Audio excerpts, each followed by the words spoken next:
Thaina mamangai apikpa khulamada nongmagi suraga sajaba lairaba mapa masa ama lairami mapagi mingna tomal kawi aduga masanupasigi mingna mathanta po ihaiduna tompok kaurammi tompok pokpa matamda magi apokpi mamasu nongakre aduna lairaba tomalna masanupa tompok pu saungnaba yokpada asukki matik awaba haibadu oirammi magi matauda laikagi ahal lamansingna masung mamanaba kayana atopa nupi thinanaba hairammi adubu tomalnadi yaramde tomalna khalli ai atopa nupi amamok thiba yade karigumba nupiduna aigi tompokpu mapuk thoki masamakni khanba ngamdadana tathi tawaina tawrabadi madu aina tuminna yenglaga leiba ngamlo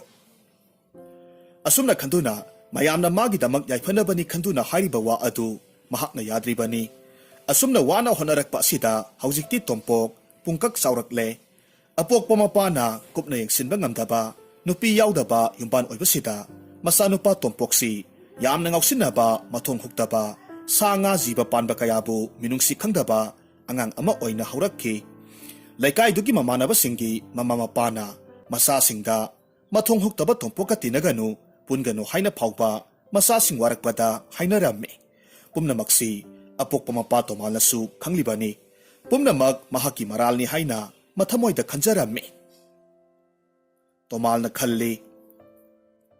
oh pumna makse aina lairaba haibadu orubana aigi isabu ningthina yengsinba ngamhongdabana karisu maralaitaba isase ngasidi migi athiba wahaitana masaruk oire phare matam kharadi isasi puraga langphaida chatlage maduda magi lamcha chajatse honglakpro haibadu amuk yenglage wakhalsi sapyungna khaladuna masabu koksilaga hairamme ipagi tompok ipa wa haige munata ngasidagidi ipaga arapa mafam amada chalagadabani adunane mapagi wahaidu loidingaida arapa mafamda chatkani haibaduda haraungna tompokna hairamme pabung asengbro sidadi kanana su aiga sanamina si haiba yade nahansu thoiba hoida thoibaga sanaringaida makoi pabungna thoibaga tinaba yaroi haidana phuraga tala ine tomalna hairamme thoibagi mapanadi isada karigi phuriba tompokna peri peri tongna khummi aiga thoibaga aikhoi ani makoigi nganu masa mayam ama pukrida sanabado maduda thoibaga aikhoi na nauri kaplaga khutchumbi tanaba adugi phuriba masagi pakhumda tomalna hairamme ipagi bungo nangsi mathongdi laima sadi dako aduk mathong huktaba thabaktubu karigi nangna tawruribano matungda amuk hanna tawganuko yengu yen nganu makhoise thawai panba jiba makhal amane makhoisu mama mapa loinamak leiribani makhoibu tathi tawaina tawba yade phare phare nafi narolka yomsin jaruro thenkrani chalasi tompoksu hoi haiduna magi lejaba mafi marol khara yomsin jarame adubu mapana haujikta takpiriba pautak mayamdu magi makoktadi amata changlamde asumna mapa masadu leptana singpat turel kayamarom phauraga asum lakpasida yamna sauraba umang amagi manungda sangsilaknamme lamsang lakpagi waraduna yamna sauraba upambi amagi makhada makhoi ani potharamme asum potharambadagi tomaldi waman khibana adumak tumthakre adupu angang oiriba tompokti ahanba umangda lakpa oibasida haraungna mafamduda chen chonglaga sanaramme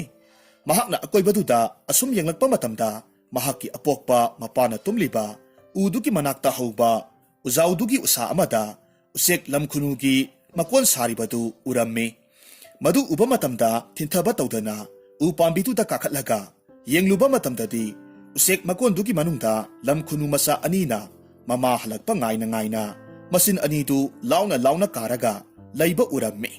madu uba matamda matomta khalli oh usik masa anisi lairabadi aiga puna sanaminaba yaragani do angangi wakhal oibana karisu khantharuba tawdana usik masa anidu lautharamme mangak samda uri amamam yasilaga singlaga sanaramme mana langbaki khonjel tarubada tumliba mapadu mitkap thoraklamme masabu yenglakpa matamdadi tawramliba matawdu ubaduda parap sangsilaga masagi manadu leiraga hairamme hai ꯑꯩꯅ ꯑꯁꯤꯒꯨꯝꯕ ꯃꯤꯅꯨꯡꯁꯤ ꯂꯩꯇꯕ ꯊꯕꯛꯁꯤ ꯇꯧꯒꯅꯨ ꯍꯥꯏꯗꯅ ꯍꯟꯖꯤꯟ ꯍꯟꯖꯤꯟ ꯍꯥꯏꯔꯕ ꯅꯠꯇ꯭ꯔꯥ? ꯃꯁꯤ ꯐꯥꯎꯕ ꯅꯪꯅ ꯍꯥꯏꯕ ꯏꯟꯕ ꯂꯩꯇꯦꯅꯦ. ꯆꯠꯂꯨ, ꯎꯆꯦꯛ ꯃꯆꯥꯗꯣ ꯃꯀꯣꯟꯗ ꯌꯥꯝꯅ ꯊꯨꯅ ꯍꯥꯞꯆꯤꯜꯂꯨꯆꯣ. ꯑꯁꯨꯝꯅ ꯍꯥꯏꯗꯨꯅ ꯃꯁꯥꯕꯨ ꯉꯥꯡꯂꯝꯃꯤ. ꯇꯣꯝꯄꯣꯛꯁꯨ ꯄꯦꯔꯤ ꯄꯦꯔꯤ ꯎꯆꯦꯛ ꯃꯆꯥꯗꯨ ꯍꯥꯟꯅꯒꯤ ꯃꯀꯣꯟꯗ ꯑꯃꯨꯛ ꯍꯥꯞꯆꯤꯟꯈ꯭ꯔꯦ. ꯑꯗꯨꯕꯨ ꯃꯉꯥꯎ ꯊꯤꯕ ꯍꯥꯏꯕ ꯏꯟꯗ꯭ꯔꯕ ꯇꯣꯝꯄꯣꯛꯅ ꯎꯆꯦꯛ ꯃꯆꯥ ꯄꯥꯝꯕ ꯍꯦꯟꯃꯟꯈꯤꯕꯅ ꯎꯆꯦꯛ ꯃꯆꯥ ꯑꯃꯗꯤ ꯇꯨꯃꯤꯟꯅ ꯐꯨꯔꯤꯠꯈꯥꯎꯗ ꯍꯥꯞꯆꯤꯜꯂꯒ ꯀꯨꯝꯊꯔꯛꯂꯝꯃꯤ. ꯃꯄꯥꯅ ꯍꯥꯏꯔꯝꯃꯤ, ꯎꯆꯦꯛ ꯃꯆꯥꯗꯨ ꯊꯝꯕꯤꯔꯝꯂꯕ꯭ꯔꯥ? ꯇꯣꯝꯄꯣꯛꯁꯨ ꯃꯄꯥꯕꯨ ꯀꯤꯔꯨꯛ ꯀꯤꯔꯨꯛ ꯌꯦꯡꯂꯒ ꯄꯥꯎꯈꯨꯝ ꯄꯤꯔꯛꯈꯤ. ꯍꯣꯏ ꯄꯥꯕꯨꯡ, ꯊꯅꯝꯃꯦ. ꯃꯆꯥꯅ ꯍꯥꯏꯔꯤꯕꯗꯨ ꯑꯆꯨꯝꯕ ꯑꯣꯏꯔꯕꯣꯏ ꯈꯟꯗꯨꯅ ꯃꯄꯥꯅ ꯃꯈꯥ ꯇꯥꯔꯛꯂꯝꯃꯤ. ꯅꯪꯕꯨ ꯂꯝꯍꯦꯟꯒꯅꯨꯅꯦ, ꯏꯄꯥꯒꯤ ꯇꯣꯝꯄꯣꯛ. ꯎꯆꯦꯛ ꯃꯄꯤ ꯂꯥꯛꯂꯒ ꯅꯪꯕꯨ ꯁꯥꯞ ꯇꯧꯔꯕꯗꯤ ꯀꯃꯥꯏ ꯇꯧꯅꯤ? ꯂꯥꯛꯑꯣ ꯂꯥꯛꯑꯣ, ꯃꯥꯡ ꯊꯥꯔꯣ ꯆꯠꯁꯤ. ꯇꯣꯝꯄꯣꯛꯅ ꯃꯊꯃꯣꯏꯗ ꯈꯟꯖꯩ. ꯎꯆꯦꯛꯄꯨ ꯃꯨꯅꯤꯁꯨ ꯅꯠꯇꯦ, ꯃꯈꯣꯏꯕꯨ ꯃꯤꯗꯧꯅ ꯁꯥꯞ ꯇꯧꯅꯩꯌꯦ ꯑꯩꯈꯣꯏ ꯄꯥꯕꯨꯡꯅ ꯍꯥꯏꯔꯤꯕꯁꯤꯕꯨ.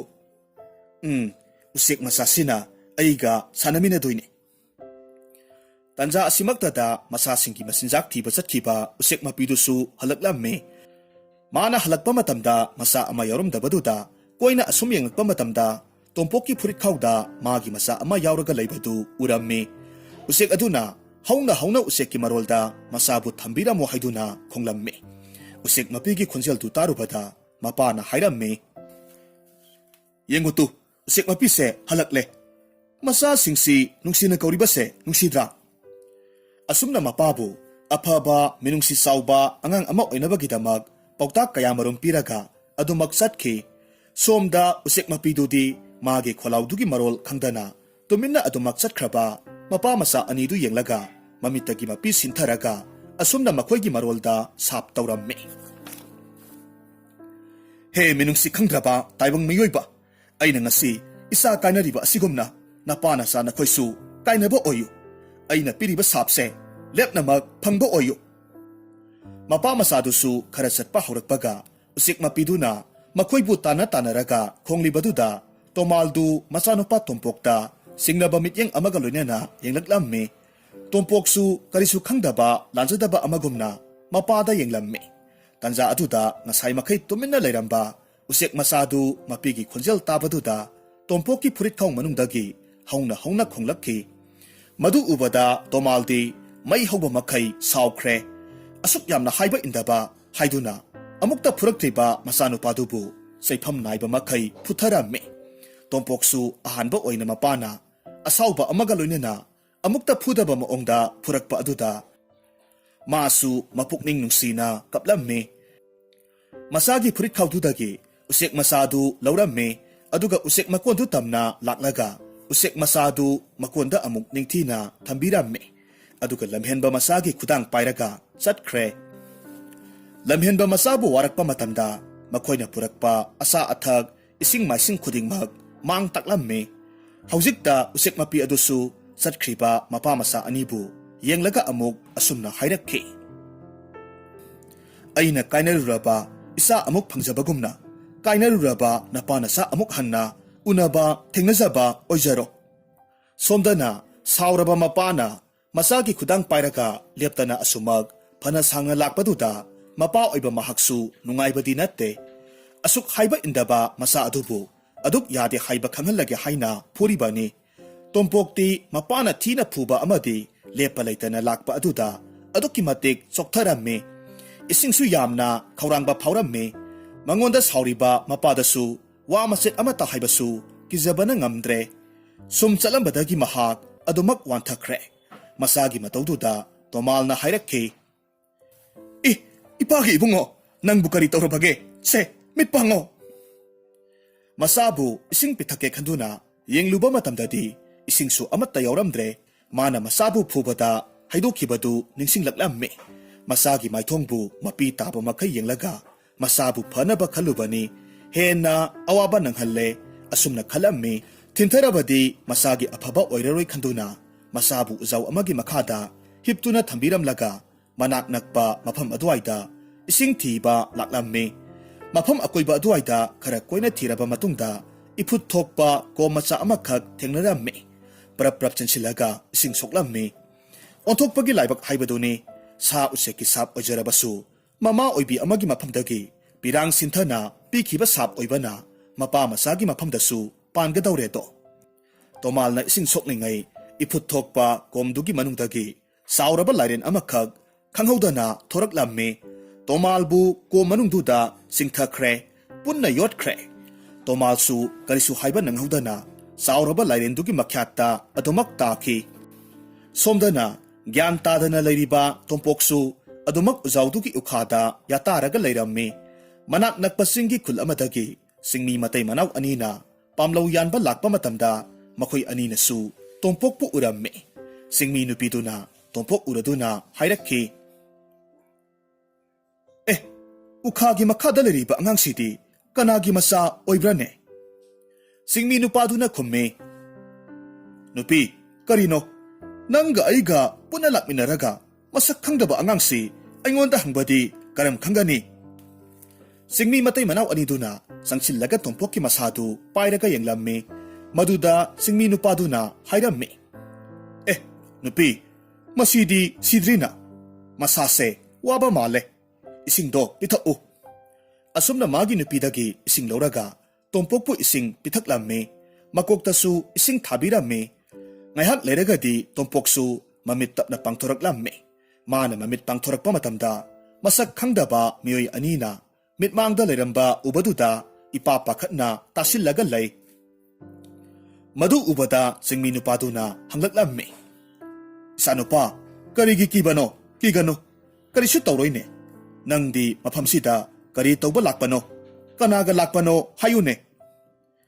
tompoksu kiba pharaduna मपागा मखोय अनीना लाकपा थोकिबा थौदोक अमदी माना मिटकप थोरकपा मतमदा मपा लैरमदबगी वारी पुमनमक लीरगा कपलम्मे महाक हौजिक्ति मपाना हाइबा इल्लगे ngausinararoige ngammi haiduna atei jiba singbu tathi tawoina tawraroige haina khankhre singmi matai manau aduna khangle tompoki mapadu masagi singthiba soidana mag chalamgani haibasi khanglamme adubu makhoidi hena pakhatkhre मरमदी मी कना अमतना संगबा किनरबा खुदोंग थिनिंगाई ओइरबा इफुत थोकपा कोम अदुदा संगलुरबदी अवाबा तारमलगनी हाइबसिनी इफुत थोकपा कोम असिदी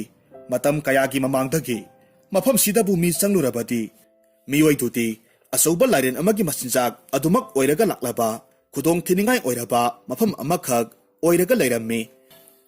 अदुबु मफम सिगी वारी सिदी तोमालदी खंगदबना मसागी इसिंग थीबा संगलुबदगी अवाबसी ताखिबने सिंगमी मतै मनाउदुदी तोंपोककी मतौदुदा यामना नुंगाइरमदे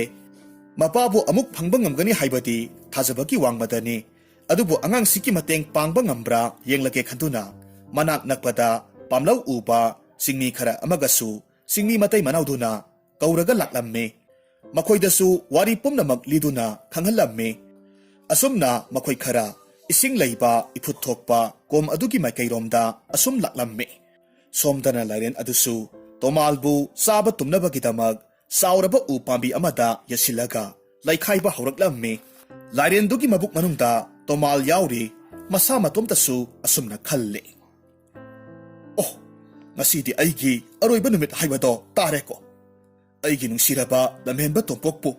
amuk hanna uba phanglaroiko ipagi ibungo nang napa bungbu waruganuko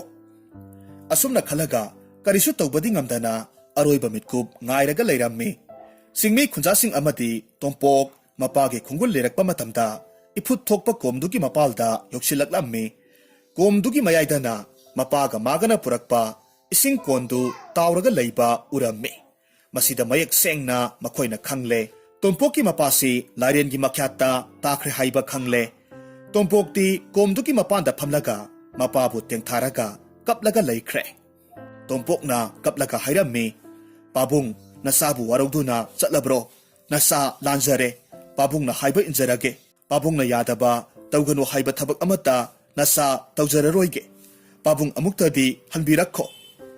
asumna tengtharaga lei khungi khunja amana nakal amada yengthuklubada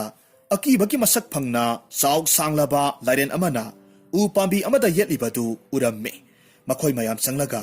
lairen aduki makoktu kaklaga halamme tomalbu kanbiramme lairen du tomalbu yolubagi masa sontharingai matam oibana singmi khunja sing aduna laina hatpa ngamkhibani laibak phabana tomalsu karisu asok apan yauramde adubu lairen gi mapuk manungda pungja khara leirubana masadudi sontharammi tompokti amuk hanna uba phangani thajarudraba mapa ujabaduda chensillaga mapabu kolaga kaplammi mapana ngangbada mana inkhidaba usek mapina sap toroklabadi haibada mana thawaikhidaba pumnamak ningsinglaga mapagi makhong kolaga lale haiduna hanjin haijarammi masana wakhal tarakpadu ubaduda tomasu mathamoi penjarammi masabu kolaga mapa masa kaminnarammi matam kayagi mamangdagi hatpa ngamdana laklaba asiba sauraba lairendu puraga makhoi punna khul maikai panglakhi asiba lairendu khulgi khulakpada katlammi tomalamadi tompokki mapa masagi wari thokiba thodok pumnamak khunja singna khulakpada tamlammi khulakpa amadi khunja singdi makhoigi awaba koklagani akiba laireroi khalubada hena harauba haibadu oikhre tomal tompok mapa masasu matam khara lairakpana haujikti masasu mapung phana kankhalakle makhoisu mayumda hanabagi matam laklabada khulakpa amadi lairiba khunja singna makhoigi ngamjaba sana lupa phirolna singba polam kaya marum khudol pot oina mapa masada piraklammi tomal amadi tompoksu mayum yorokladuna singi khunja singna pirakpa sana singdu kaithoklaga phajaraba yum masa amakhak sarammi haujikti tompok haiba inba maram okpa nupa masa amakhak oire asumna mama oibi lamkhunugi abisaptagi kainaruraba mapa masadu amuk hana thengnaduna yamna nungaina panki haujik amuk makha tarakpada hapsari wari singsi mamangda hana hapluraga kakhiba wari ngaktani amuk nauna re upload tokjabani Thaina loyathel kauba lebak amata sahi miyai chalaba takhel kauba nupa amana ningthau oina palame mahaki masak matau sangkhonbi piainu kaubi leimarembi amalai leimarembi piainu gi phajabasi haidana kanate mahak sangdamnaba yaba malemsida kanasu karisu leite maramaduna mahaki phajabaduna lebak tudagi hendoktuna thangnaba lebak kayada phawba sandoklamme maduna maram oiraga lebak kaya marumdagi maja ibungo kayana leimarembi piainubu thawoina yengba laklamme nongmagi numita thangnaba leibaki maja ibungo thawbadu manai masal kharaga loinana loyathel leibakta leimarembi piainubu yengba laklamme maja ibungo thawbadu manai amada onsilaga asumna hairamme asanba nahakna haribase sumdi sumiko leimarembi dugi phajabadu malemsida mahaka sangdamnaba yaba kanasu leite haribasibo mahaki wadu tawada manai asan baduna mangak haipet non tharaga asumna khumlakhi maja ibungo nanai aina haijari basi asumbani mamangi matamda nanai gi laibak phatana aikhoigi ining thongna laibak asida pubiduna leimarem bidubu ujaba phangkhibani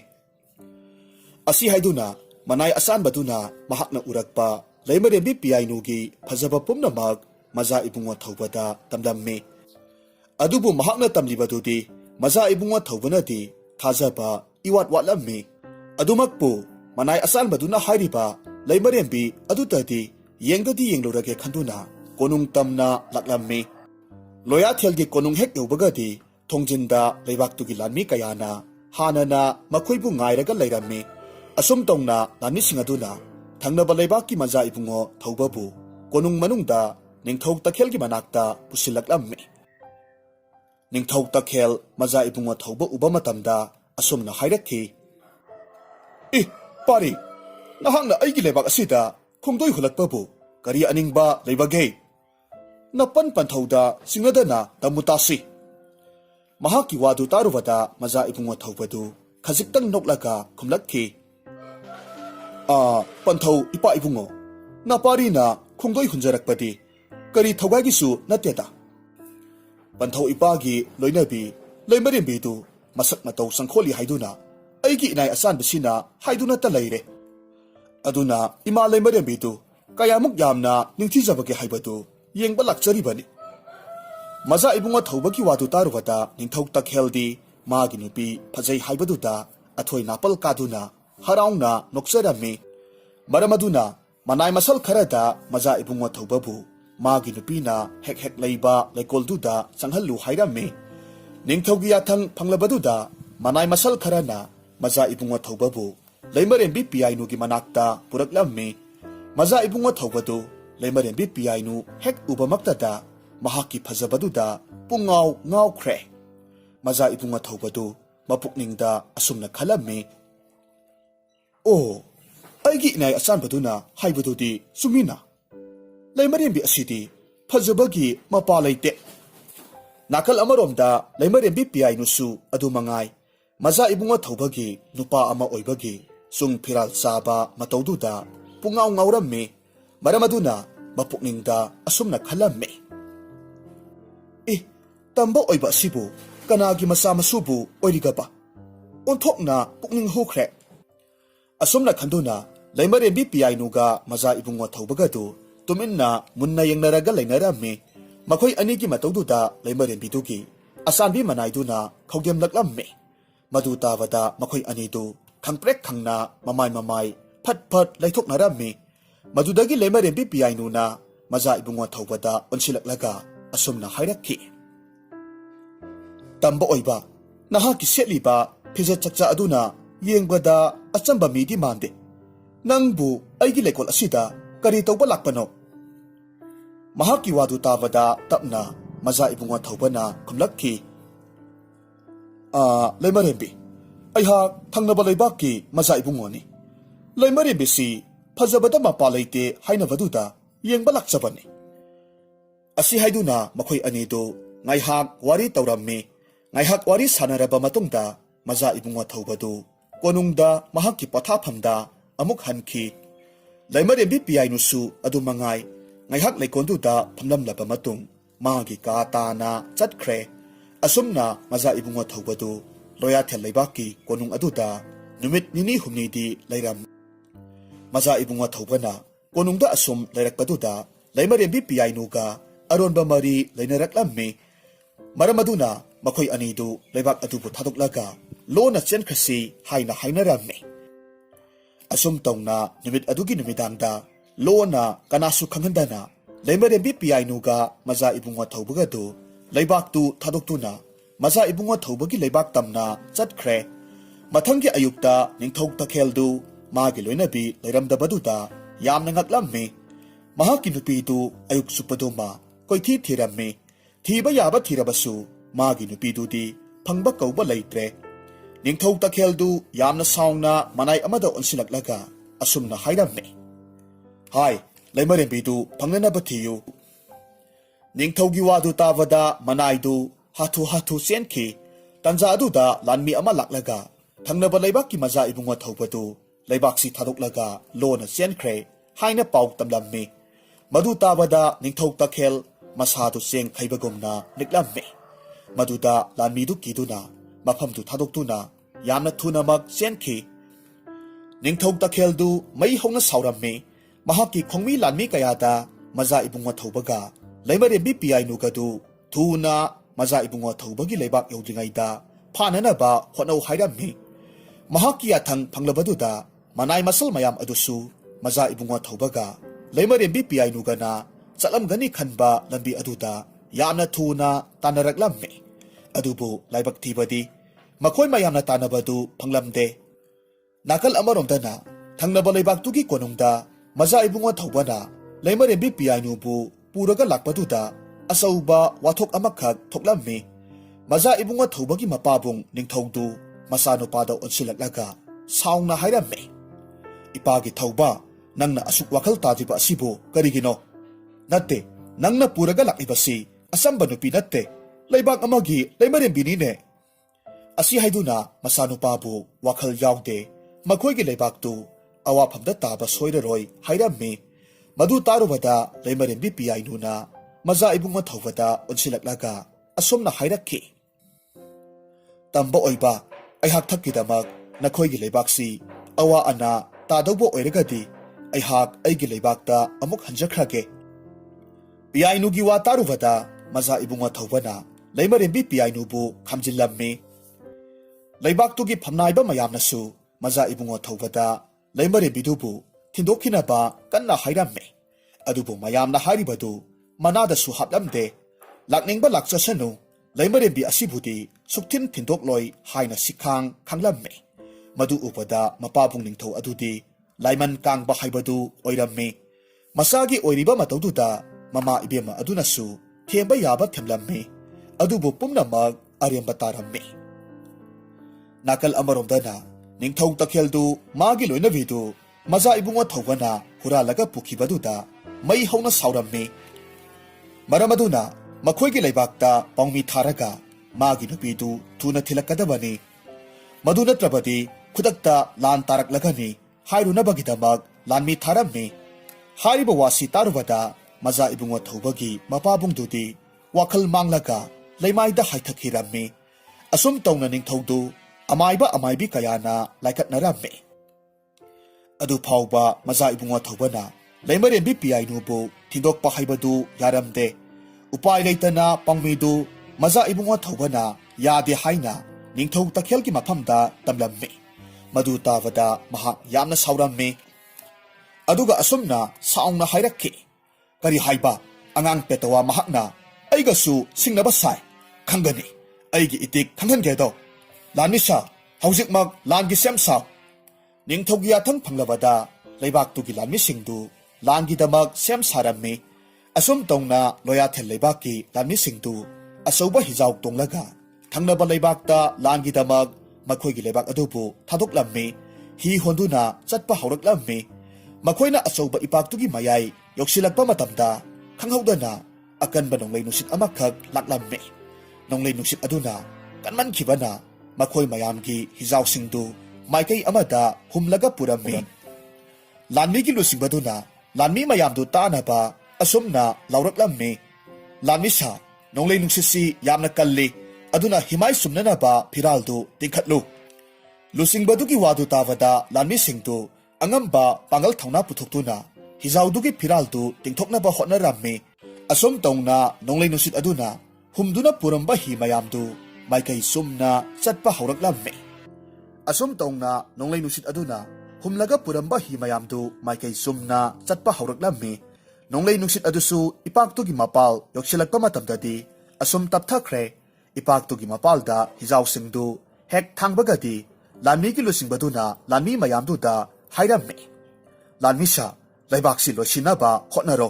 asi hairaga mahaksu mahaki khusu thangdu satlaga thangnaba leibaktugi lanmi leiriba adom tamna chensinki makhoigi lusingbagi yathang phanglabaduda lanmi mayam adusu makhutta leiramba khuchukulai hektamak pairaga hana leiramliba lanmi singdu tamna chensin nakre asum tongna nakal anidugi lanmi singdu aphang yanaba hatnaba hauraklammi tawriba pumnamaktu lanban mathaktagi maza ibunga thawba amadi mahaki mayamba aniga loinana yenglaga leirammi loyathel leibaki lanmi singaduna laksaba asum helakpaduda maza ibunga thawbagi mayambungna lanbandugi thongjaudu thingjilu haina hairammi masidagi lanmi singna lanbandugi thongjaudu thingjilammi madu ubaduda ningthau takhel saungna maza ibunga thawba tananaba lauraklammi hai mingamba angang aigi nupidu yamna thunamak pithora'u maduna nakhoigi aphaba oini mahaki wadu tarubada maza ibunga thawbana asumna khumlakki hai hanuba nahaki nupina nangbu pamdre haiduna aigi itungda inarakpani ikai khangdaba maithaba nangi khongmi lanmi mayam sipuraga nareibakta hankhibana nangi aphaba oini thawbagi wadu tawada ningthau takheldu mai hauna saurammi maramaduna magi lanmi mayamda leibaktugi lanmi mayamdu hato u haina hairammi ningthaugi yathang phanglabaduda lanmi mayamdu maza ibunga thawbagi leibaki lanmi mayam aduna panghatta hatlammi nakal amaromdana maza ibunga thawbagi mapabung ningthaudu anabadu khara pharakpaga loyathel leibaki ningthongna landarakle haibaduda anabadu amuk hanjilaklammi maza ibunga thawbagi mama ibi maduna masanupada unsilaga asumna hairammi imagi ibungo leibak miyamgi amadi napabung ningthaugi khalaga loyathel leibaki leimarembise makhoigi ningthau lakningai sida pithokkhroba Mamagi wadu tarubada maza ibungo thawbana khumlakhi. Ima nasa bu haiba indi haiduna waru binu. Nasa aigidi leimare bi piainu po atopa tambo oiba kanadasu pikhraroi. Mase nasa aigi lengdraba phirepni. Masagi wadu tavada leimare bidu wa makha taramba tawdana pendaba mityengna masada amuktang yenglamlaga mafamdudagi thokre nakal amaromdana lanbandugi wangmada leiba leibaktugi lami singdu loya thel leibaki lami singna loinamak hatok lamme adubu lanbandugi thongzaududi namkhaiba ngamlamde maramaduna loya thel leibaki lami singdu ipaktugi khongbalduda sangtap saraga matam kharadi lainabagidamak siam sanaramme asum tongna loya thel leibaki lami singdu hanba kauba leitrabaduda maza ibunga thawbadu mai hauna sauramme masadu asauba phathaba ngamdana mathanta asumna sonjay makhoina maithiba piba ngamdre khanglawadi kok hankiba yadabra khangde anam kanba mata ulaga aina hektamak piainu bu pithorak tawba oina khaliba malene asumna haiduna makhoigi lanmi singda lanbandugi thongzaudu seksina senau hairamme nakal amaromdana loya thel leibaki lanmi singdugi maraktagi lanmi amana makhoigi lusingbaduda asumna hairamme lusingba lanban sigi thongzausi hangdoraktrabadi aikhoina leibaksigi manungda changba ngamgani haibasi thajaba uraktre aduna mafamsi thadoktuna aikhoigi leibakta hanbana pharoidra lanmi dugi wadu tarubada lusingbadugi wakhalda anauba wakhal amakhak laklamme maramaduna mahakna khumlakhi lanmi nahakna haribadu summi lanban sigi thongzausi hangdoraktrabadi aikhoina leibaksigi manungda changba ngamloi aduna thongjause hangnanaba upai ama yengbana summi mahaki wadu tarubada lanmi dudi kari nunggi haijarubano khanduna tuminna laikhre lusingbadudi kari karam tawraga thongjau tubu hangdorakpa yagadage khallaga lehorammi matamna asum hokibana sahi ama phajilaklammi ningthau takheldu mafamduda asum leithaba yaraklamde magi leibak amasu leiribanina mareibakta hallage khalakhi maramaduna manai asanba lanmigi lusingbadu kokshillammi aduga hairammi asanba aidi aigi leibakta hallage adubu nakhoi lanmi ayambadi mafamsida lehaukhoko tanja hek phangbaga leibakse upul tahangadabani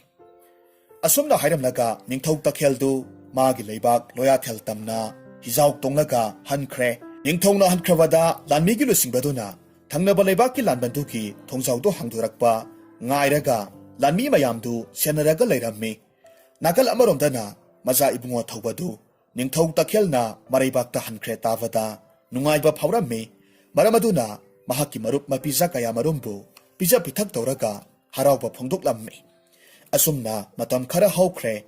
nongmagi numitta maza ibungo thawbana lanbandudagi leplaga loya thel leibaki lanmigi lusingbadu tananaba asumna laurammi lanmisa nakhoina mafamsida sahi 10 leirabasu sahi 100 leirabasu aikhoigi lanbangi thong asidi hanglaroi nakhoi naribakta hankibana nakhoigi afaba oini asumna haiduna mahakna loya thel leibaki lanmi mayamduda karyamnaraga noksillammi madu tawada loya thel leibaki lanmi singdudi mai hauna saurammi lanmigi losingbaduna sauna khumlaklammi maza ibungo na pangdabagum karigi migi leibaki leimari bibu huribano aduga haujikna lanban sigi thongjau asisu lonsilaga karigi lotlibano thawna leirabadi lanbung asida chaina si mahaki wadu tawada maza ibungo thawbadu ikaibana mamaidu ngangsang nganglammi adubu ikaibadu khangjilaga ngamna ba adum khumlammi asumna makhoi anidu jinda pawdanabadudagi kanade sapi lanphi setuna China si haina rammi yanabagi matung inna numittugi nongalamdai gi matamda maza ibungo thawbaga loya thel leibaki lusingbaduga China ba haina leplammi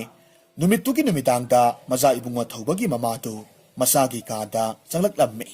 maduda maza ibungo thawbana asumna hairakhi ima ibema nasada kari yawa takpige ninglibano maza ibungo thawbagi mama ibematu sor sangna hondoklammi asumna khumlakhi imagi ibungo imana tabada loya thel leibaki lanmigi lusingbadudi sada landa yamna haithoi singthoi hai ꯑꯗꯨꯅ ꯅꯪꯕꯨ ꯃꯍꯥꯛꯀ ꯂꯝꯕꯥ ꯇꯧꯕꯁꯦ ꯇꯣꯛꯂꯨꯒꯕ? ꯏꯃꯥ,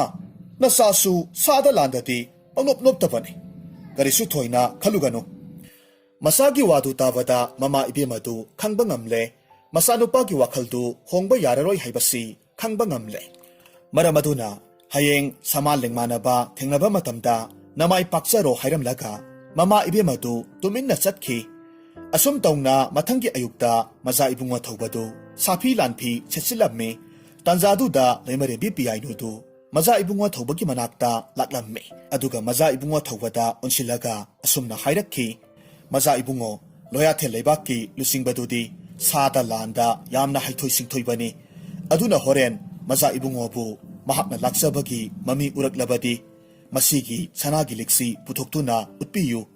ꯃꯁꯤꯕꯨ ꯎꯔꯕꯗꯤ ꯃꯍꯥꯛꯅ ꯃꯆꯥ ꯏꯕꯨꯡꯉꯣꯗ ꯈꯨꯠ ꯊꯥꯔꯛꯂꯔꯣꯏꯗꯕꯅꯤ꯫ ꯑꯗꯨꯃꯛꯄꯨ ꯈꯨꯠ ꯍꯟꯗꯨꯅ ꯃꯍꯥꯛꯄꯨ ꯑꯁꯣꯛ ꯑꯄꯟ ꯄꯤꯒꯦ ꯅꯤꯡꯕꯤꯒꯅꯨ꯫ ꯑꯁꯨꯝꯅ ꯍꯥꯏꯗꯨꯅ ꯂꯩꯃꯔꯦꯝꯕꯤ ꯄꯤꯌꯥꯏꯅꯨꯅ ꯃꯆꯥ ꯏꯕꯨꯡꯉꯣ ꯊꯧꯕꯗ ꯁꯅꯥꯒꯤ ꯂꯤꯛꯐꯥꯡ ꯑꯃꯈꯛ ꯁꯤꯟꯅꯔꯝꯃꯤ꯫ ꯑꯁꯨꯝ ꯇꯧꯅ ꯂꯥꯟꯕꯟꯗꯨꯒꯤ ꯃꯃꯥꯡꯗ ꯂꯩꯔꯤꯕ ꯂꯥꯟꯕꯨꯡ ꯑꯗꯨꯗ ꯃꯆꯥ ꯏꯕꯨꯡꯉꯣ ꯊꯧꯕꯒ ꯂꯣꯌꯥꯊꯦꯜ ꯂꯩꯕꯥꯛꯀꯤ ꯂꯥꯟꯃꯤꯒꯤ ꯂꯨꯆꯤꯡꯕꯗꯨꯒ ꯆꯥꯏꯅꯅꯕꯒꯤꯗꯃꯛ ꯁꯦꯝ ꯁꯥꯔꯝꯃꯤ꯫ ꯍꯥꯏꯔꯤꯕ ꯄꯥꯎꯁꯤ ꯇꯥꯕꯗ ꯃꯆꯥ ꯏꯕꯨꯡꯉꯣ ꯊꯧꯕꯒꯤ ꯂꯩꯕꯥꯛ ꯃꯤꯌꯥꯝ ꯑꯗꯨꯁꯨ ꯂꯥꯛꯅꯔꯝꯃꯤ꯫ ꯂꯥꯟꯕꯟꯗꯨ ꯃꯤꯌꯥꯝꯅ ꯐꯤꯉꯧ ꯐꯧꯕꯗꯧꯅ ꯂꯦꯞꯂꯒ ꯌꯦꯡꯅꯔꯝꯃꯤ꯫ ꯃꯇꯝꯗꯨꯗ ꯃꯆꯥ ꯏꯕꯨꯡꯉꯣ ꯊꯧꯕꯅ ꯂꯥꯟꯃꯤꯒꯤ ꯂꯨꯆꯤꯡꯕꯗꯨꯗ ꯎꯁꯤꯠꯇꯅ ꯌꯦꯡꯂꯒ ꯍꯥꯏꯔꯝꯃꯤ, ꯂꯨꯆꯤꯡꯕ, ꯅꯪꯒꯤ ꯅꯨꯄꯤꯃꯛꯁꯨ ꯅꯠꯇꯦ, ꯀꯔꯤꯒꯤꯅꯣ ꯅꯪꯅ ꯑꯗꯨꯛ ꯍꯥꯀꯟ ꯆꯪꯂꯤꯕ ꯑꯁꯤꯕꯨ? ꯃꯍꯥꯛꯀꯤ ꯋꯥꯗꯨ ꯇꯥꯔꯨꯕꯗ ꯂꯥꯟꯃꯤꯒꯤ ꯂꯨꯆꯤꯡꯕꯗꯨꯁꯨ ꯃꯤ ꯎꯁꯤꯠꯇꯅ ꯅꯣꯛꯂꯒ ꯑꯁꯨꯝꯅ ꯈꯨꯝꯂꯛꯈꯤ, ꯃꯆꯥ ꯏꯕꯨꯡꯉꯣ, ꯀꯔꯤꯒꯤꯅꯣ ꯑꯗꯨꯛ ꯆꯣꯞꯅ ꯅꯨꯄꯤ ꯂꯧꯔꯤꯕꯗꯤ? ꯑꯁꯨꯝꯅ ꯍꯥꯏꯅꯗꯨꯅ ꯃꯈꯣꯏ ꯑꯅꯤꯗꯨ ꯊꯥꯡ ꯇꯥ ꯆꯥꯏꯅꯕ ꯍꯧꯔꯛꯂꯝꯃꯤ꯫ ꯑꯍꯥꯟꯕꯗꯗꯤ ꯃꯈꯣꯏ ꯑꯅꯤꯗꯨ ꯑꯃꯅ ꯑꯃꯕꯨ ꯂꯥꯛꯆꯔꯝꯗꯦ꯫ ꯑꯗꯨꯕꯨ ꯑꯁꯨꯝ ꯀꯨꯏꯁꯤꯜꯂꯛꯄ ꯃꯇꯝꯗꯗꯤ ꯂꯣꯌꯥꯊꯦꯜ ꯂꯩꯕꯥꯛꯀꯤ ꯂꯥꯟꯃꯤꯒꯤ ꯂꯨꯆꯤꯡꯕꯗꯨꯅ ꯃꯆꯥ ꯏꯕꯨꯡꯉꯣ ꯊꯧꯕꯕꯨ ꯑꯁꯨꯝ ꯂꯥꯛꯆꯕ ꯍꯦꯜꯂꯛꯂꯝꯃꯤ꯫ ꯃꯇꯝ ꯑꯗꯨꯗ ꯃꯆꯥ ꯏꯕꯨꯡꯉꯣ ꯊꯧꯕꯗꯨ ꯂꯩꯃꯔꯦꯝꯕꯤ ꯄꯤꯌꯥꯏꯅꯨꯅ ꯍꯥꯏꯔꯛꯈꯤꯕ ꯋꯥꯐꯝꯗꯨ ꯈꯪꯅꯤꯡ ꯅꯤꯡꯁꯤꯡꯂꯛꯈꯤ꯫ ꯃꯆꯥ ꯏꯕꯨꯡꯉꯣ ꯊꯧꯕꯗꯨ ꯂꯣꯌꯥꯊꯦꯜ ꯂꯥꯟꯃꯤꯒꯤ ꯂꯨꯆꯤꯡꯕꯗꯨꯒꯤ ꯊꯥꯡ ꯉꯥꯛꯅꯕ ꯍꯣꯠꯅꯕꯗ ꯈꯔ ꯍꯟꯗꯣꯛꯂꯒ ꯇꯥꯔꯝꯃꯤ꯫ ꯃꯇꯝ ꯑꯗꯨꯗ ꯃꯆꯥ ꯏꯕꯨꯡꯉꯣ ꯊꯧꯕꯗꯨ ꯃꯥꯒꯤ ꯐꯤꯖꯤꯗ ꯀꯤꯔꯤꯕ ꯁꯅꯥꯒꯤ ꯂꯤꯛꯐꯥꯡꯗꯨ ꯂꯧꯊꯣꯔꯛꯂꯝꯃꯤ꯫ ꯂꯥꯟꯃꯤꯒꯤ ꯂꯨꯆꯤꯡꯕꯗꯨꯗ ꯎꯠꯂꯝꯃꯤ꯫ ꯃꯗꯨ ꯍꯦꯛ ꯎꯕꯒ ꯊꯥꯡ ꯍꯩꯊꯔꯛꯂꯝꯕ ꯂꯨꯆꯤꯡꯕꯗꯨ ꯇꯨꯃꯤꯟꯅ ꯂꯦꯞꯂꯒ ꯂꯩꯈ꯭ꯔꯦ꯫ ꯇꯁꯦꯡꯅ ꯍꯥꯏꯔꯕꯗ ꯁꯅꯥꯒꯤ ꯂꯤꯛꯐꯥꯡꯗꯨ ꯂꯥꯟꯃꯤꯒꯤ ꯂꯨꯆꯤꯡꯕꯗꯨꯒꯤ ꯃꯃꯥ ꯏꯕꯦꯝꯃꯅ ꯄꯥꯝꯖꯅ ꯁꯤꯖꯕ ꯁꯅꯥꯒꯤ ꯂꯤꯛꯐꯥꯡꯅꯤ꯫ ꯂꯩꯃꯔꯦꯝꯕꯤ ꯄꯤꯌꯥꯏꯅꯨꯅ ꯂꯩꯁꯥꯔꯤꯉꯩ ꯃꯇꯝꯗ ꯂꯥꯟꯃꯤꯒꯤ ꯂꯨꯆꯤꯡꯕꯗꯨꯅ ꯄꯤꯌꯥꯏꯅꯨꯗ ꯈꯨꯗꯣꯜ ꯑꯣꯏꯅ ꯇꯧꯈꯤꯕꯅꯤ꯫ ꯂꯥꯟꯃꯤꯒꯤ ꯂꯨꯆꯤꯡꯕꯗꯨꯅ ꯇꯨꯃꯤꯟꯅ ꯂꯦꯞꯂꯒ ꯂꯩꯕꯗꯨꯗ ꯃꯆꯥ ꯏꯕꯨꯡꯉꯣ ꯊꯧꯕꯗꯨ ꯍꯧꯒꯠꯂꯒ ꯇꯨꯃꯤꯟꯅ ꯂꯥꯟꯕꯟꯗꯨꯒꯤ ꯊꯣꯡ ꯃꯆꯥꯗꯨ ꯃꯈꯣꯏꯒꯤ ꯂꯥꯟꯃꯤꯁꯤꯡꯗ ꯍꯥꯡꯗꯣꯛꯍꯜꯂꯕ ꯃꯇꯨꯡ ꯆꯪꯈ꯭ꯔꯦ꯫ ꯂꯣꯌꯥꯊꯦꯜ ꯂꯩꯕꯥꯛꯀꯤ ꯂꯥꯟꯃꯤꯒꯤ ꯂꯨꯆꯤꯡꯕꯗꯨ ꯃꯍꯥꯛꯅ ꯂꯦꯞꯂꯤꯕ ꯃꯐꯝꯗꯨꯗ ꯇꯨꯃꯤꯟꯅ ꯂꯦꯞꯂꯒ ꯂꯩꯔꯝꯃꯤ꯫ ꯃꯍꯥꯛꯅ ꯇꯨꯃꯤꯟꯅ ꯂꯦꯞꯂꯒ ꯂꯩꯕꯗꯨ ꯎꯕꯗꯨꯗ ꯂꯥꯟꯃꯤ ꯑꯃꯅ ꯄꯔꯞ ꯄꯔꯞ ꯆꯪꯁꯤꯜꯂꯛꯂꯝꯃꯤ꯫ ꯃꯁꯥꯗꯨ ꯅꯣꯝꯂꯝꯃꯤ꯫ ꯃꯇꯝ ꯑꯗꯨꯗ ꯂꯥꯟꯃꯤꯒꯤ ꯂꯨꯆꯤꯡꯕꯗꯨ ꯋꯥꯈꯜ ꯇꯥꯔꯛꯂꯝꯃꯤ꯫ ꯂꯨꯆꯤꯡꯕꯗꯨ ꯋꯥ ꯂꯥꯡ ꯑꯃꯠꯇ ꯉꯥꯡꯗꯅ ꯇꯨꯃꯤꯟꯅ ꯃꯥꯒꯤ ꯄꯣꯊꯥꯐꯝ ꯇꯝꯅ ꯒꯝ ꯒꯝ ꯊꯥꯡꯂꯒ ꯆꯪꯈꯤ꯫ ꯅꯨꯃꯤꯠ ꯑꯗꯨꯒꯤ ꯅꯨꯃꯤꯗꯥꯡꯗ ꯃꯆꯥ ꯏꯕꯨꯡꯉꯣ ꯊꯧꯕꯗꯨ ꯃꯥꯒꯤ ꯃꯔꯨꯞ ꯃꯄꯤꯖꯥ ꯈꯔꯒ ꯂꯣꯏꯅꯅ ꯑꯆꯥ ꯑꯊꯛ ꯇꯧꯔꯒ ꯍꯔꯥꯎꯕ ꯐꯣꯡꯗꯣꯛꯂꯝꯃꯤ꯫ ꯅꯥꯀꯜ ꯑꯃꯔꯣꯝꯗꯅ ꯂꯥꯟꯃꯤꯒꯤ ꯂꯨꯆꯤꯡꯕꯗꯨ ꯃꯈꯨꯠ ꯃꯁꯥ ꯄ꯭ꯔꯣꯛ ꯄ꯭ꯔꯣꯛ ꯊꯦꯛꯇꯨꯅ ꯄꯦꯟꯗꯕ ꯑꯃꯒ ꯂꯣꯏꯅꯅ ꯐꯝꯂꯒ ꯂꯩꯔꯝꯃꯤ꯫ ꯃꯇꯝ ꯑꯗꯨꯗ ꯂꯩꯃꯔꯦꯝꯕꯤ ꯄꯤꯌꯥꯏꯅꯨꯅ ꯂꯩꯁꯥꯔꯤꯉꯩ ꯃꯇꯝꯗ ꯍꯥꯏꯈꯤꯕ ꯋꯥ ꯑꯃꯈꯛ ꯈꯪꯅꯤꯡ ꯅꯤꯡꯁꯤꯡꯂꯛꯂꯝꯃꯤ꯫ ꯄꯤꯌꯥꯏꯅꯨꯅ ꯂꯥꯟꯃꯤꯒꯤ ꯂꯨꯆꯤꯡꯕꯗꯨꯗ ꯀꯤꯔꯨꯞ ꯀꯤꯔꯨꯞ ꯌꯦꯡꯂꯒ ꯑꯁꯨꯝꯅ ꯍꯥꯏꯈꯤꯕꯅꯤ, ꯂꯨꯆꯤꯡꯕ, ꯅꯍꯥꯛꯅ ꯏꯐꯝꯗ ꯄꯤꯕꯤꯔꯤꯕ ꯁꯅꯥꯒꯤ ꯂꯤꯛꯐꯥꯡꯁꯦ ꯍꯦꯛ ꯎꯕ ꯈꯨꯗꯤꯡ ꯀꯅꯥꯒꯨꯝꯕ ꯑꯃꯠꯇꯗ ꯈꯨꯠ ꯊꯥꯒꯦ ꯍꯥꯏꯅ ꯈꯟꯕꯤꯒꯅꯨ꯫ ꯃꯁꯤ ꯅꯤꯡꯁꯤꯡꯂꯛꯄꯗ ꯂꯥꯟꯃꯤꯒꯤ ꯂꯨꯆꯤꯡꯕꯗꯨ ꯇꯥꯏꯅꯐꯝ ꯈꯪꯗꯅ ꯎꯆꯨꯛ ꯌꯨꯡꯂꯤꯕ ꯑꯗꯨꯗ ꯈꯨꯇꯨꯝꯗꯨ ꯀꯟꯅ ꯇꯥꯁꯤꯜꯂꯒ ꯍꯟꯖꯤꯟ ꯍꯟꯖꯤꯟ ꯊꯤꯟꯖꯤꯜꯂꯝꯃꯤ꯫ ꯑꯁꯨꯝ ꯇꯧꯅ ꯅꯨꯃꯤꯠ ꯑꯗꯨꯃ ꯂꯥꯟꯃꯤꯒꯤ ꯂꯨꯆꯤꯡꯕꯗꯨ ꯃꯇꯣꯝꯇ ꯄꯪꯁꯥꯎꯗ ꯁꯥꯎꯔꯝꯃꯤ꯫ ꯃꯊꯪꯒꯤ ꯅꯨꯃꯤꯠꯇꯅꯤ ꯂꯥꯟꯃꯤꯒꯤ ꯂꯨꯆꯤꯡꯕꯗꯨ ꯃꯇꯧ ꯀꯔꯝꯅ ꯂꯩꯕꯥꯛꯇꯨꯒꯤ ꯂꯥꯟꯕꯟꯒꯤ ꯊꯣꯡꯖꯥꯎ ꯑꯁꯤ ꯍꯥꯡꯒꯅꯤ ꯍꯥꯏꯅ ꯈꯜꯂꯝꯃꯤ꯫ ꯃꯇꯝ ꯑꯗꯨꯗ ꯃꯍꯥꯛꯀꯤ ꯃꯅꯥꯛꯇ ꯃꯅꯥꯏ ꯑꯆꯥꯟꯕꯗꯨ ꯆꯪꯁꯤꯜꯂꯛꯂꯝꯃꯤ꯫ ꯃꯍꯥꯛꯅ ꯋꯥꯈꯜ ꯋꯥꯅ ꯂꯩꯕꯗꯨ ꯎꯕꯗꯨꯗ ꯃꯅꯥꯏ ꯑꯆꯥꯟꯕꯗꯨꯅ ꯑꯁꯨꯝꯅ ꯍꯪꯂꯛꯈꯤ, ꯂꯨꯆꯤꯡꯕ, ꯀꯔꯤ ꯄꯦꯟꯗꯕ ꯂꯩꯔꯕꯒꯦ ꯅꯨꯡꯁꯨꯛ ꯅꯨꯡꯖꯥꯅꯅ ꯂꯩꯕꯕꯨ? ꯃꯅꯥꯏ ꯑꯆꯥꯟꯕꯗꯨꯒꯤ ꯋꯥꯗꯨ ꯇꯥꯔꯨꯕꯗ ꯂꯥꯟꯃꯤꯒꯤ ꯂꯨꯆꯤꯡꯕꯗꯨꯅ ꯋꯥꯈꯜ ꯋꯥꯅ ꯈꯨꯝꯂꯛꯈꯤ, ꯑꯆꯥꯟꯕ, ꯑꯩꯈꯣꯏꯅ ꯃꯐꯝꯁꯤꯗ ꯂꯩꯔꯛꯂꯤꯕꯁꯦ ꯆꯍꯤ 1.5 ꯐꯥꯖꯤꯜꯂꯛꯂꯦ꯫ ꯑꯗꯨꯕꯨ ꯀꯔꯤꯁꯨ ꯀꯥꯟꯅꯕ ꯑꯃꯠꯇꯗꯤ ꯐꯪꯗꯕꯁꯤꯗ matau karamna lebaksigi thongjause hangani haina khalibani lusingbadu gi wadu tarubada manai asanbadu ngaihak wakhal tauraga tapna khumlakhi lusingba upai amadi leire wafamduda lusingbaduna kari upaino haina hanglamme masidagi asanba manaiduna lanbandugi thongjaudagi hena sauba ugi asauba sagol amakhak sarasi hairaklamme lusingbaduna ngakna khumme asanba ugi sagol asaubaduna kari tawdoribano wafamdu tarubada manai asanbaduna noklaga khumlakhi lusingba madugi manungda aikhoigi sada landa haithoi singthoreba lanmi khara lotlaga leidoribani aduga ataina hijau tonglaga aikhoigi lebakta hankhiba sarasi asi haiduna manai asanbaduna sagoldugi mapalna lanbandugi thongjaudu hangdoroknaba sinsi hairamme maduda lanmigi lusingbaduna wakhal ngaihak khallaga tapna manai asanbaduda hairakhi aikhoina khangudana thuna ireibakta halibasi karigino khanduna ugi sagoldu singnaba poklabadi kamdaupa lusingbadुगी वादु तारुवदा मनाई असानबदुना हंदकसु नोकलका खुमलक्खि लुसिंगबा सुमदौरसि अखोइगी मरक्तगी लानमी अमखक उसुक युंगलगा मखोंग मखुत पुनसिलगा थनमलसि अदु ओइरबदि अखोइना करिगिदमक खंगौदना हनख्रिबनो हाइबदु मंगोंदा सोइदनमक हंगलरगनि तो मतमदुदा लानमी अदुना खुमगदबा हाइबबु अखोइना असुक कुइना होनबसिदा ngamdaba asida halasi hainare aduna langi lairembiduna saudana bagidamak ugi sagolsi kachabani asi haina khumdabadi makhoina karisu singnaba pokloido lanmigi lusingbaduna manai asan baduna hairibadu wakhal ngaihak munna khallaba matungda maduna pharagani khalamme maramaduna manai masal khongmi lani kayamarumda khudak aduda ugi sagol asoba amakhak sananaba yathang tawramme lusingbagi yathang phanglabada lanmi mayam adusu ugi sagol asoba amakhak sanaba hotnarami asum tawna lanmi mayam duna ugi sagol asoba amakhak saba loiraba matungda lanmi gi lusingbaduna lusinglaga haithoi singthuraba lanmi singdu sagol dugi manungda sangchilamme lotlaga lairamme sagol dugi manungda lanmi khara lotkhaba matungda loyatha leibaki lanmi mayam du hijau tonglaga hidu hondoknabagi damak hotnarami matamaduda loyatha leibaki lanmi gi lusingbadुगी manai asan baduna lanmi mayam maraktagi pangtak toba nupa amakhak makhong makhut punsilaga usuk yunglibaduda punsilaga thamlamme aduga lanmi mayam du hijau du hontoraktuna chatpa haurakhi ngasaidagi tawriba mayam du maja ibunga thobagi leibak miyam du di lanbandugi mathaktagi yenglaga lairibani loyatha leibaki lanmi gi miyamna hi holaga sakhibaduda lanbandugi thong masadu hangdoraklamme aduga makhoi khara thoraklamme aduga makhong makhut pullaga lairiba lanmi aduda makhoi gi lanmi mayamna hi holaga chatkibasi karigino haina hanglamme madu tabada lanmi aduna asumna khumlakhi aikhoi gi lanmi mayamna nakhoi gi leibaksi maithiba piba ngamlaroi hallasi hainare adunani hi holaga makhoina chatkibasi wafamdu tarubada miyam aduna ugi sagol asobasina karigi thanamlibano hanglamme lani aduna makhoigi langi lairimbi aduna saudana bagidamak lairimbi aduda kachabani haina khumlamme maduda maja ibunga thobagi leibak miyam dudi harauna ugi sagol adubu makhoigi leibak manungda pusilasi hainaramme maramaduna leibak miyamna lanbandugi thongjaudu hangdoraklamme aduga ugi sagoldu singsinaba hotnaramme asum tawna leibak miyam aduna ugi sagoldu makhoigi leibak manungda singsilaklamme aduga thamlamme numidangi matam oiraklabada maja ibunga thobagi leibak miyam dudi loyatha leibaki lani sing hankre makhoina amuk hanna awaba piraroi khanduna harau nungaiba phongdoklamme harau nungaiba phongdokpa oina leibak miyam du ayakpa yu tap taba makhai thaksin naramme yugi mayaina leibak miyam du ngauraga tumthanaba hauраklamme matamaduda ugi sagoldugi manungda lotliba lanmi mayamdu thoraklamme aduga lanbandugi thongjau singdu hangdoklamme matamasida loyathe leibaki hijau tonglaga handokluba lanmi mayamdu amuk hanjilaklamme maja ibunga thobagi leibak miyamdu amamamtang oina hatpa hauраklamme ꯃꯗꯨꯇ ꯅꯠꯇꯅ ꯂꯩꯔꯤꯕ ꯌꯨꯝ ꯀꯩ ꯃꯌꯥꯝꯗꯨ ꯃꯩ ꯊꯥꯕ ꯍꯧꯔꯛꯂꯝꯃꯤ꯫ ꯑꯣꯏꯔꯛꯂꯤꯕ ꯃꯇꯧꯗꯨꯗ ꯃꯆꯥ ꯏꯕꯨꯡꯉꯣ ꯊꯧꯕꯒꯤ ꯃꯃꯥ ꯏꯕꯦꯝ ꯑꯗꯨ ꯀꯞꯂꯒ ꯃꯆꯤꯟꯗ ꯑꯁꯨꯝꯅ ꯁꯣꯟꯖꯩ꯫ ꯀꯔꯤꯅꯣ ꯑꯣꯏꯔꯤꯕ ꯃꯇꯧ ꯑꯁꯤꯕꯨ, ꯂꯩꯕꯥꯛ ꯑꯁꯤꯕꯨ ꯃꯔꯨ ꯃꯔꯥ ꯃꯨꯠꯄ ꯇꯥꯔꯕ꯭ꯔꯥ? ꯑꯁꯨꯝꯅ ꯍꯥꯏꯗꯨꯅ ꯂꯩꯔꯤꯉꯩ ꯇꯥꯟꯖꯥ ꯑꯗꯨꯗ ꯀꯣꯅꯨꯡꯒꯤ ꯂꯥꯟꯃꯤ ꯈꯔꯅ ꯅꯤꯡꯊꯧꯒꯤ ꯏꯃꯨꯡ ꯃꯅꯨꯡꯗꯨ ꯑꯔꯣꯟꯕ ꯂꯝꯕꯤꯗ ꯊꯩꯗꯣꯛꯅꯕ ꯍꯣꯠꯅꯔꯝꯃꯤ꯫ ꯂꯩꯃꯔꯦꯝꯕꯤ ꯄꯤꯌꯥꯏꯅꯨꯗꯨ ꯃꯥꯏꯀꯩ ꯁꯂꯥꯏ ꯈꯪꯗꯅ ꯀꯣꯏꯆꯦꯟ ꯆꯦꯜꯂꯒ ꯂꯩꯔꯝꯃꯤ꯫ ꯃꯆꯥ ꯏꯕꯨꯡꯉꯣ ꯊꯧꯕꯁꯨ ꯂꯩꯃꯔꯦꯝꯕꯤ ꯄꯤꯌꯥꯏꯅꯨꯕꯨ ꯀꯣꯏꯊꯤ ꯊꯤꯔꯝꯃꯤ꯫